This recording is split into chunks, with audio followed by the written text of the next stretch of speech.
In this video, I'll be doing the SIP integration with Unity connection from my headquarters CUCM over to my headquarters Unity connection.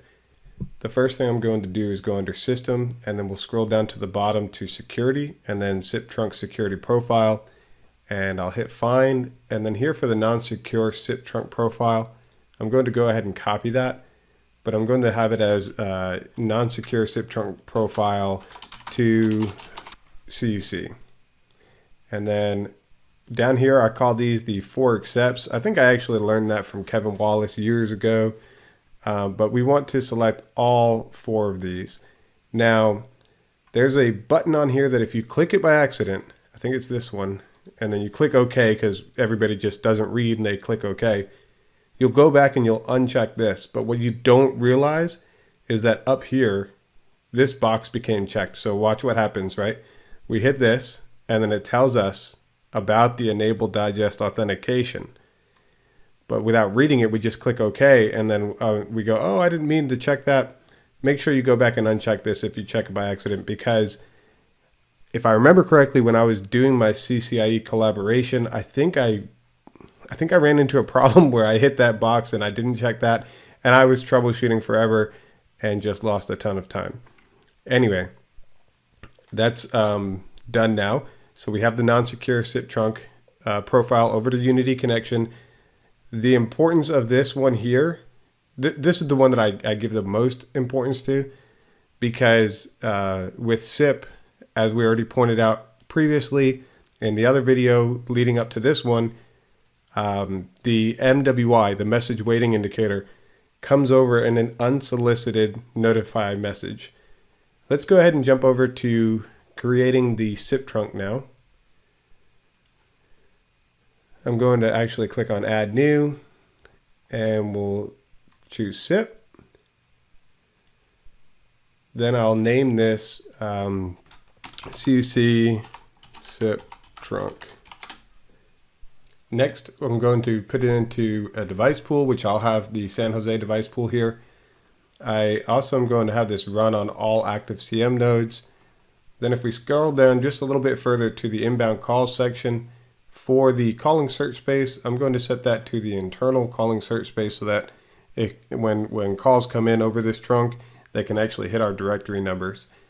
And then down here in the outbound calls section, so this will be calls that go from our headquarters CUCM over to our Unity connection. We really want to check this redirecting diversion header delivery outbound. So what we'll end up doing is not checking that box right now, just so that later on I can show you why that box is important. And then down here for the destination address, I'm going to put in the fully qualified domain name of my Unity connection. For the SIP trunk security profile, I'm going to go with the non-secure SIP trunk profile to CUC. And then for the SIP profile, I'm just going to use the standard SIP profile. Now I'll go ahead and click Save up here. And then once this is done loading, I'm going to reset the trunk as well, because whenever you add a new trunk, you have to reset it. And then from here, we'll go to call routing, route/hunt, route pattern. Now I'll click on Add New, and I'm going to give this a number of 4000 because that's going to be our voicemail number. I'll put this in the internal partition, and then I'm going to mark this as on net. I don't want to provide outside dial tone. For the gateway or route list, I'm just going to point it straight at the trunk, and then I'll hit save. And then now that that's saved, we're going to move on to configuring the default voicemail profiles and stuff like that, because I'm not going to be putting in a new voicemail profile on this cluster. I'm just going to set it up to where the default one is what we use. So let's go on over here to voicemail pilot number. We'll hit find, and right here the default says 2001. I'm actually going to change that to 4000. Make this the default voicemail pilot for the system. Yes, please. I'll leave it with the internal CSS. And then let's go back under advanced features, voicemail, and then voicemail profile. we'll hit find. Here's the default. It's got the default pilot. So that should be good now. And what that does is, because it's the default one for the system, any directory number that does not have a voicemail profile associated will just automatically use this. So if we were to go under call routing and then we go to directory number, let's take a look at a directory number on here such as 1000. Now 1000, you'll see down here the voicemail profile is none, but look what it says here. Choose none to use the system default. Well, what's the system default voicemail profile? That's the one we were just talking about. Boom. So what happens when this phone needs to send a call to voicemail? Well, it's going to look up the default profile, and then it's going to see this default pilot 4000. It's going to call for that number 4000. Well, let's go to route plan report and see what 4000 is all about. All right, that's going to hit this route pattern, which points to this SIP trunk. And then that SIP trunk is going to send the call over to the Unity connection right here. So that's how the calls will get from the phone over to voicemail. At this point, I'm done with the configurations on the CUCM side, kind of, because we left off that one part on the SIP trunk about the redirecting outbound delivery. And then there is another thing that I left out on purpose that I will show you here in a moment when we try to import users. But let's go ahead and jump over to the Unity connection. We'll log in here. But where I really want to be actually is the Cisco Unity connection serviceability webpage first. We'll go under Tools and Service Management. We want to make sure that all the appropriate services are running. So these all say activated and started, activated and started. Yeah, I think we're good here. So let's go ahead and move back to the Unity Connection administration webpage. When it comes to configuring Unity Connection, I basically scroll all the way to the bottom over here, and I start at the bottom. And then for here, I'll do the phone system. And then I'll click on this default one, and I'll make this SIP, because later on, if we decide to add the Unity connection from site B, then I might decide to do Skinny over there so that we can see the difference between the SIP integration and the Skinny integration. And then I'll hit save here. Once that's done being updated, I want to add a port group. We'll change this from Skinny over to SIP. And I'll leave that display name the way it is, everything the same, but we need to actually put in our primary server settings right here. For this one, I'm going to be putting in my CUCM at HQ, but it's going to be my sub A. So let's go ahead and put that in here. Then I'll copy that out and plug it into my Unity connection right here. I figured it was going to take the URL. I'll just copy that in case I need it later, and then we'll click save. Notice over here is where you can change the advertised codecs. For this setup right now, G711 is going to take priority over G729, but both are supported. We can also change the packet size. I'm not going to do any of that, or really any of the other advanced configurations that we can do here. But if you're ever asked to have to change the codecs that are being advertised, you can do it right here. And I'm going to add a port here. I'll actually set this to be 2 ports. Everything else looks good to me. Port behavior, answer calls, blah, blah, blah. All right, so we'll save that. And then it's going to take us back to the other page with our 2 ports here. I'm going to change the Axle setup here. So we'll go to Edit, and then Cisco Unified Communications Manager, Axle Servers. While we're here, I'm going to hit Add New, and then I'm going to put in my publisher here, HQ CUCM PUB. Let's make sure that's right. HQ CUCM PUB, all right. And I'll leave that as a 0. The port here, man, I got bit pretty bad on this one. If you leave the port as 0, you'll get timeout connections over to the headquarters. Make sure you switch this over to 443. And then also make sure that you test the connection. Let's see, the password is wrong, so we have admin and then my lab password. Let's go ahead and hit save. All right, so it worked. I'm going to hit test again just to be sure. So it says that it was sent over successfully. I found myself in a world of hurt a while back because I didn't change the port. I didn't do the tests. I didn't do the proper troubleshooting. So if you start getting timeout messages, like let's go ahead and put that to a 0 and hit save. It didn't even, okay. It says denied, violation of whatever. Let's go back and see what that's about. Edit, Axel servers. Still says port 0. All right, so let's hit the test. And then see it's not doing anything. And I remember sitting here and just staring at it and thinking, what's going on? And then hitting test and hitting test and hitting test. I think eventually it should time out, but I'm not going to wait for it right now. So hit save. Did you do it or are you stuck? Let's see if I broke this thing. Edit, Axel servers.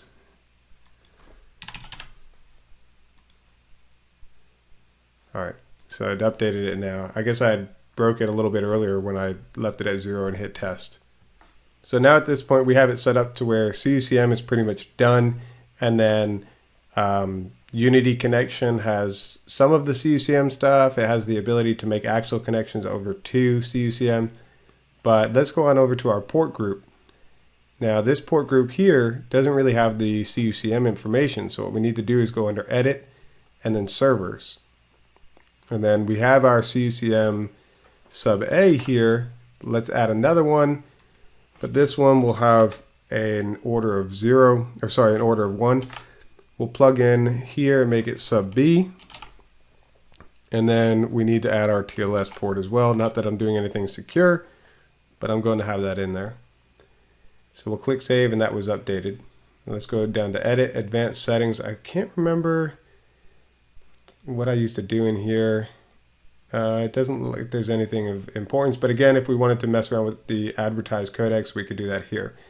So now we've reached the point where we could basically import users if we want to, but remember I start here from the bottom and then I go up. So let's see if there's anything here that I can remember. No, nothing that I do there. SMTP, I don't do anything. Let's see, service parameters, enterprise parameters.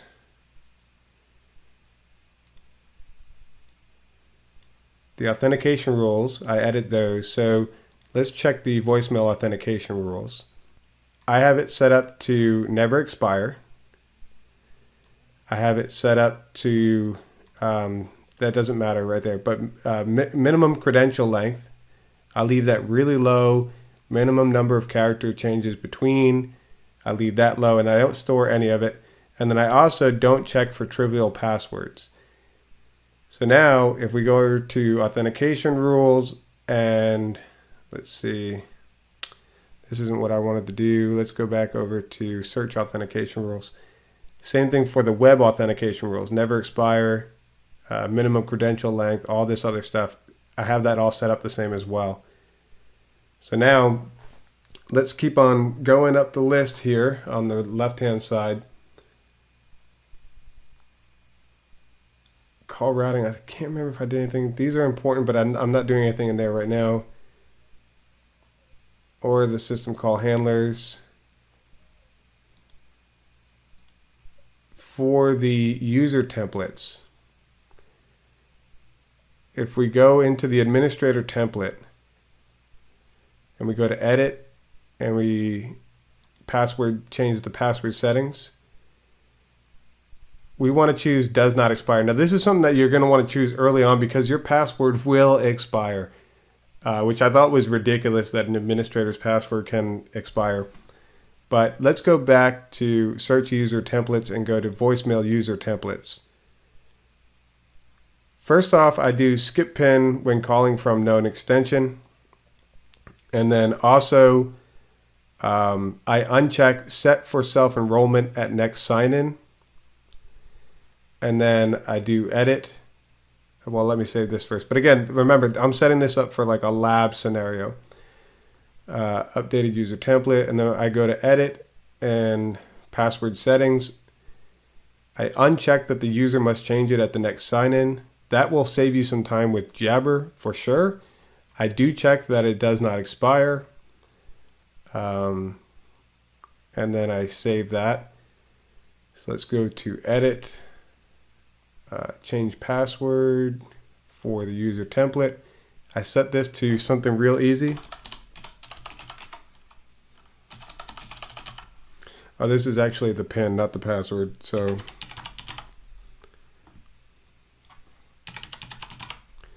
let's save the PIN, and then we need to do the web application password. We'll save that as well. And then I don't think that there's anything else that I end up doing on here. Let me just take a quick look. Nope. So let's go on over to import users. We shouldn't have any users right now, actually. Let me just check. Yeah, no users on here really. So we'll go to import users, and what you want to do is choose the phone system. And then you can do where alias or whatever begins with this and that, and then you click find. But what you see here is that there's nothing to find. So let's hop back over. This is the thing I told you, that I left something undone on purpose so that we can, talk about it a little bit later on. So let's go to user 1. The first thing we need to do, right, what we need to do in order to import them for Unity connection to find them is it needs to have a primary extension. But in order to have a primary extension, there needs to be a controlled device. So right here, I don't have any controlled devices. I do have a controlled profile from our extension mobility video, which is why the extension 1111 shows up.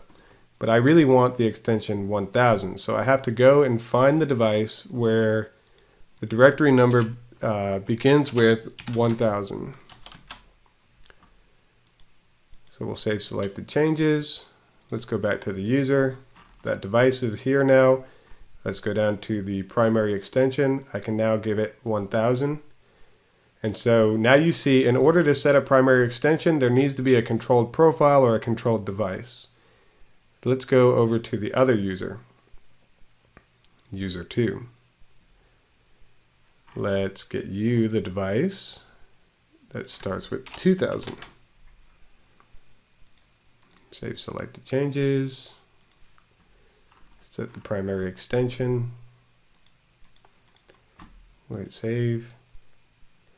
And then now that these two users have their primary extension set, that's what needs to be done for Unity connection to pick them up. So let's hit find again. And now we have our two users. I'm going to say import all. Yes, okay, go ahead and import all.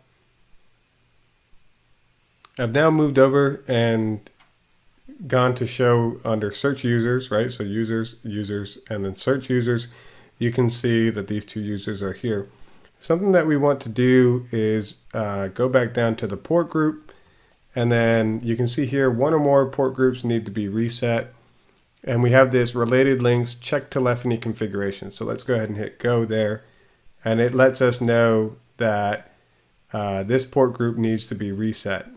So let's go under that port group and we'll click reset right there. Now another thing is if we go back over to the headquarters CUCM and we go to device trunk, I was checking my configuration and I see that I forgot to set that to be in the San Jose location, but I've corrected that now. Anyway, now we're ready to go ahead and make the test call. Let's go ahead and see how that goes. To make the test call, I'm first going to go over to device phone, and then I'm going to find my phone with 2000. We'll go ahead and open that up. Phone with 1000, we'll open that up as well, but I'll put the 1000 first. We have the control me here, which is, if you saw the video that I did with the tool from Anthony Holloway, that's what this is for. And let's first test from directory number 1000. So I'll go off on speakerphone, and then we'll do 4 1, 2, 3. Enter your PIN, followed by It's asking me for my PIN, which I had done 1, 3, 4, 6, 7, 9. User 1. Hello. To send a message. So it lets me sign in. I don't have to do the whole, initial setup upon sign in. So we'll end the call there. We would get the same behavior if we called from 2000, but let's just make sure of that. All right, so 1, 3, 4, 6, 7, 9 pound. User 2. All right, so that worked exactly as how I needed it to work. But let's go and check our call forward settings for the directory number on, let's say, 1000.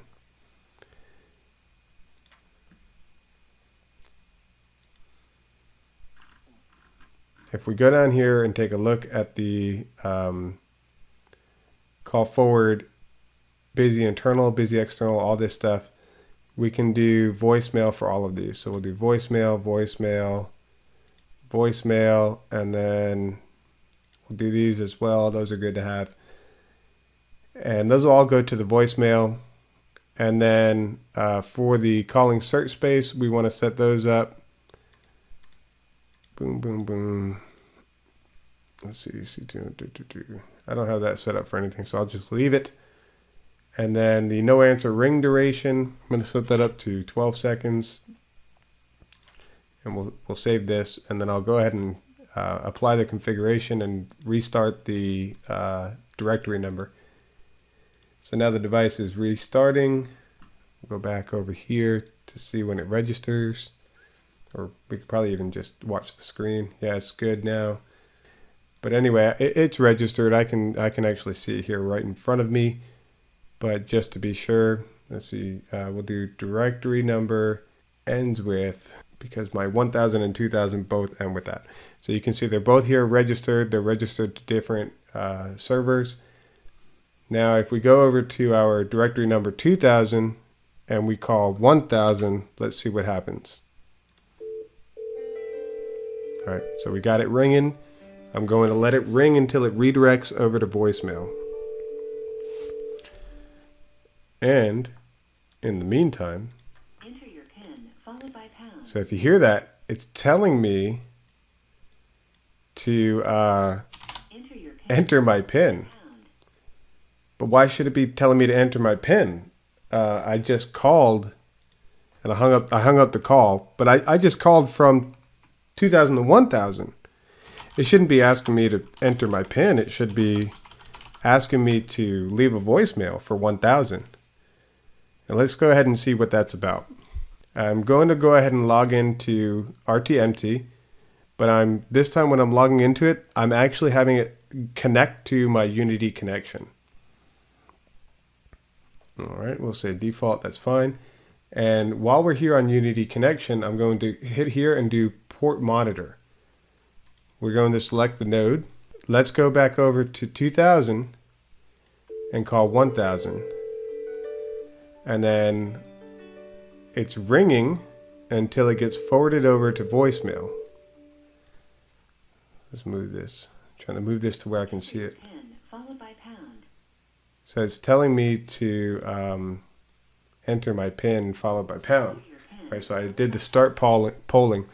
And you can see that our caller is 2000, the called number is 4000, and it says that it's direct.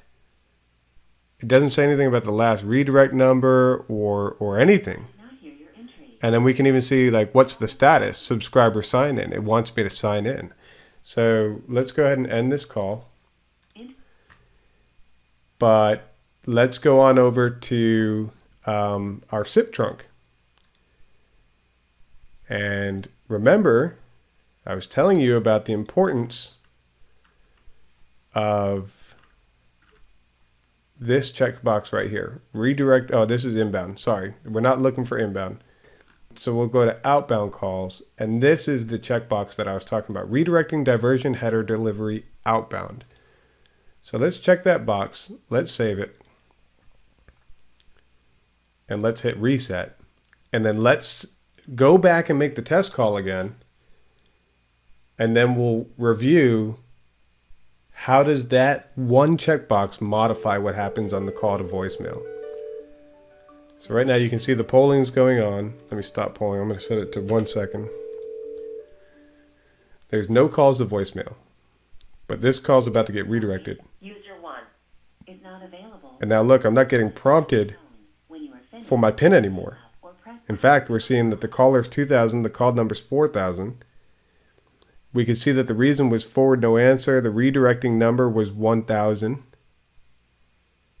And then also we see that it was, all right, so let's see what this status is. Playing the greeting for subscriber user 1. So right now all this talking I'm doing is actually being left as a voicemail for user 1. And then let's go back on over to user 1 and see if when I end this call, all right, I saw the message waiting indicator show up on the phone here, and then you see this changes to voicemail. It lets us know we have one voicemail. Enter your PIN followed by pound. So we'll go ahead and do 1, 3, 4, 6, 7, 9 pound. User 1. Hello. You have one new voice message. New messages. Message 1 from user 2. Call number is 4,000. We can see that the reason was deleted. All right, so I went ahead and I deleted that, and I'm going to end this call. So now you saw the importance of why we want to have that redirecting diversion header outbound. We've gone through the whole setup of how to do it on the CUCM side, how to import the users on the Unity connection side, the importance of resetting the port group, the importance of adding the port when we're adding the servers to the port group. Or no, that was for the Axle connection. The importance of having the port for the Axle connections. On the port group, something that I didn't really highlight too much, I didn't put too much emphasis on it, but remember we added sub A and we added sub B to the port group.